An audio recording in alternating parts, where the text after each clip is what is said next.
Have you ever noticed that a car engine sounds different when a car is speeding toward you compared to driving away? And the same is true of an ambulance siren. But why is this? The answer is the Doppler effect. The Doppler effect is the change in frequency of a wave due to the motion of the source or the detector of the wave. I'm going to illustrate this effect with the help of this tuning fork. When I spin it above my head, the fork will move toward you and away from you, and you'll hear the change in frequency of the sound it produces. Listen.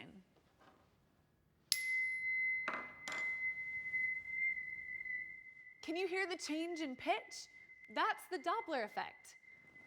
The Doppler effect also applies to light waves. As the universe expands, distant stars move away from us, and the light they emit arrives with a lower frequency. This is known as redshift because red light has a lower frequency and a longer wavelength than other colors of light. In fact, this is how the expansion of the universe was discovered.